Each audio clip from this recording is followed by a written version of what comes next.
Last week, Diana Falzone at Mediaite.com broke a huge story that Robert F. Kennedy Jr. was expected to announce a run for president as an independent third-party candidate. About an hour later, he put out this video on social media. Hi, everybody. I'm going to be in Philadelphia on October 9th to make a major announcement at the very birthplace of our nation. I'm not going to tell you right now exactly what that announcement will be. I can say, though, that if you've been waiting to come to one of my public events, this will be the one to come to.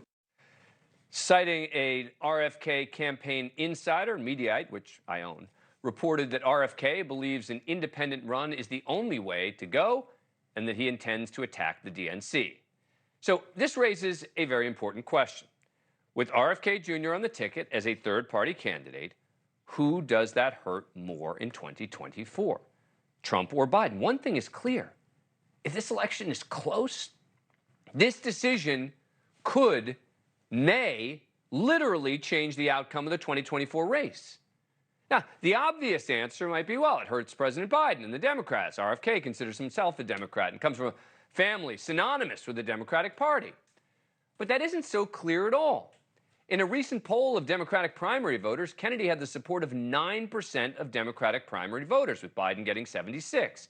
This marked a 3% drop for Kennedy in just a month. The same poll had him at 12% in July. But look, 9% of Democrats could still be a game-changing number. And he is clearly going after the Democrats. I'm not surprised that the people who are aligned with the DNC, people who are closely aligned with the White House, are troubled by my candidacy. But this sort of talk and his position on vaccines, for example, have led to Kennedy having an approval rating among GOP primary voters at 50%, compared to 38% of Democrats who view him favorably, according to a recent poll. And Kennedy himself seems to believe he would actually hurt Trump more. I take many more votes from President Trump than I do from President Biden. So you think it would be a net asset to Biden? I think that may be one of the reasons they're trying to push me out of the party. Trying to push him out of the party, I guess, to get him to run as a third-party candidate, to then presumably hurt Donald Trump? I don't know. A recent University of New Hampshire poll asked likely Democratic primary voters to use one word to describe Kennedy. The most popular answers were crazy, dangerous, insane, nut job, conspiracy, and crackpot. At the same time, Kennedy has been a featured player on Fox News, while largely being ignored by left-leaning cable news. In just the last month, according to Snapstream Media Monitoring, Robert F. Kennedy Jr. has been mentioned on CNN 12 times, on MSNBC 16 times, and on Fox News 198 times. Who does it help or hurt more? We don't typically do debates on this show. I'm so fascinated by this, I think, close question that we've invited two smart guests with different views on it. Batya Unger-Sargon is the opinion editor at Newsweek and author of Bad News: How the Woke Media is Undermining Democracy. She believes this hurts President Biden more. And A. Scott Bolden, former chair of the D.C. Democratic Party, who believes this hurts the former President Trump more. All right, so Scott, let me start with you. RFK running as an independent, you think hurts Donald Trump?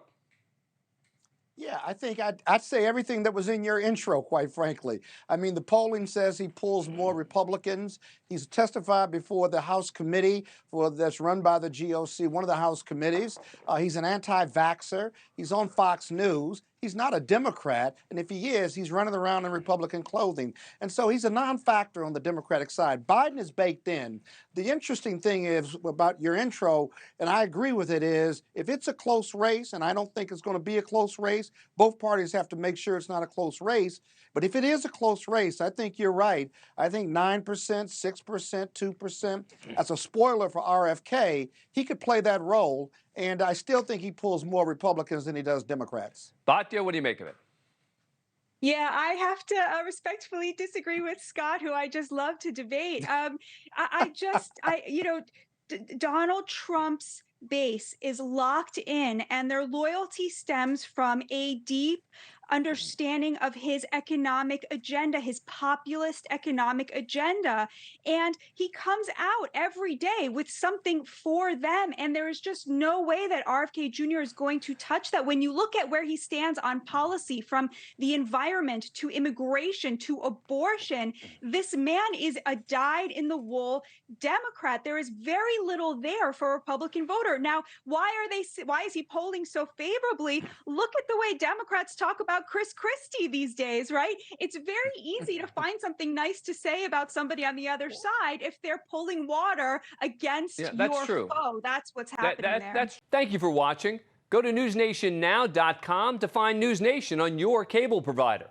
And don't forget to click the red subscribe button below to get more of NewsNation's fact-driven, unbiased coverage.